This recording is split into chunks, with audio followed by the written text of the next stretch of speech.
Frankly, facts. All right. There is a side effect of sleep deprivation called microsleep, in which a person will fall asleep for a few seconds or even a few minutes without realizing it. It's extremely dangerous and is one of the largest contributors to accidents on the road.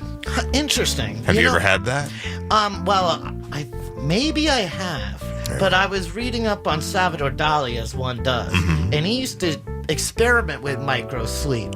Oh no. He would sit in a chair and hold an egg on a spoon, and he would let himself slightly go to sleep, and then, like, if the egg dropped or something, like, he wouldn't let the egg drop. Yeah. So he'd pass out, and then he'd kind of wake up and keep himself going. It's a strange feeling because you don't know what's reality in the dream state anymore. It kind of all blends into one, which makes sense for Dali. Yeah, exactly. Makes a lot of sense for because Dali. he always experimented with what his brain can do and how dreams were an inspiration. So he would experiment with stuff like that. That's very interesting. Isn't that really groovy? Yeah. At first, the fact was kind of frightening, but now you're kind of enlightened.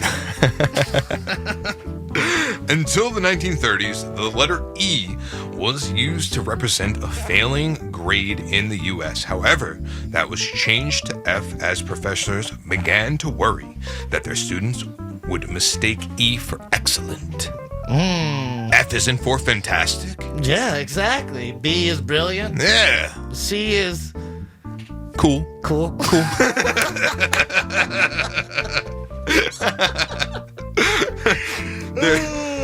There's a school called Ordinary Miracle in Yoshkar-Ola, Russia, that looks like a fairy tale castle.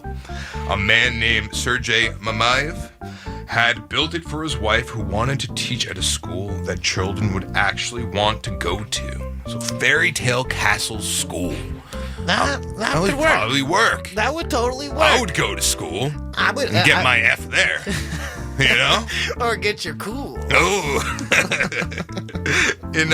In Finland, when you earn a PhD, you're given a doctoral hat that looks like a top hat, as well as a doctoral sword.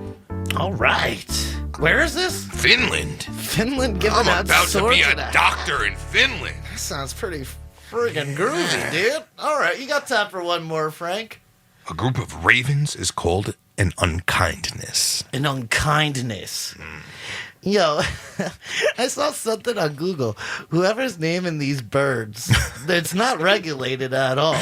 Yeah, there's some wild ones, There's the birds, yeah. Yeah, we can't say them on the air. No. See, then you know it's a problem. If you're naming birds and we can't even recite the bird name.